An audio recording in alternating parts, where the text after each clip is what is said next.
ሰበር መረጃን እነሆኝ። ቴዲ አፍሮ ስንት ይከፈለው ይሆን? አሁን ሙዚቃው በደንብ እየታየ እየተደመጠለት ነው አይደል?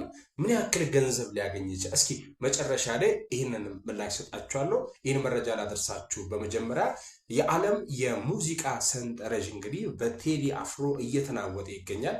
አዲስ አበባ ሚያዝያ 9 ቀን 2018 ዓ.ም የዲጂታል ዓለም አዲስ ንጉስን አግኝቷል። የኢትዮጵያ የሙዚቃ ንጉስ ቴዲ አፍሮ በዓለም አቀፍ የእይታ ሰንጠረዥ ላይ ታሪክ እየሰራ ይገኛል። ይህ ውጤት ዝም ብሎ ቁጥር ብቻ አይደለም፣ የጥበብ ጥንካሬ፣ የማንነት ኩራትና የጽናት ውጤት እንጂ።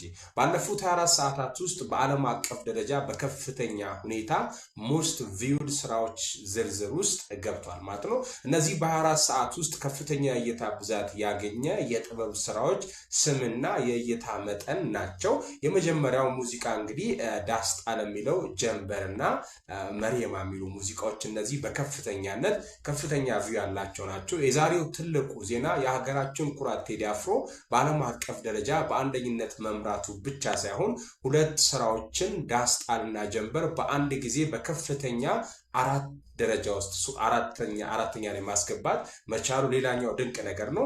እንደ ኦሊቪያ ሮድሪጎ እና ብሩኖ ማርስ ያሉ የዓለም የሙዚቃ ኮከቦችን በእይታ ብልጫ መብለጥ የኢትዮጵያ ጥበብና ዜማ በዓለም መድረክ ምን ያህል ተሰሚነት እንዳለው ትልቅ ማሳያ ነው። ይህ ሰንጠረዥ ስንመለከት ለሁላችንም የሚሰጠን ትልቅ ትምህርትና መልእክት አለው። ቴዲ አፍሮ ዓለምን ለማሸነፍ የሌላን ሀገር ዜማ አልተዋሰም። በራሱ ቋንቋ በራሱ ዜማና ቅኝት ዓለምን አስደንቋል። እናንተም በማንኛውም የሥራ መስክ ላይ ብትሆኑ ማለታችሁን ሳትለቁ በጥራት ከሰራ የዓለም ቁንጮ መሆን እንደምትችል ዛሬ በቴዲ አፍሮ ታይቷል።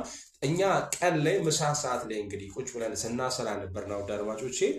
ቴዲ አፍሮ አጠቃላይ ያገኘው ቪው ለቀደሙ ጥያቄ መልስ ልስጣችሁ 24 ሚሊዮን ነው የታየው ቪዲዮ ብለን እናስብ። 24 ሚሊዮን ቪው የሱ ቪዲዮ ካለው በትንሹ ቴዲ አፍሮ ዛሬ ምሳ ሰዓት ላይ ያሰላ ነው። እናንተ ከዛ በኋላ አስቡት ቢያንስ 11 ሚሊዮን ብር ይደርሷል።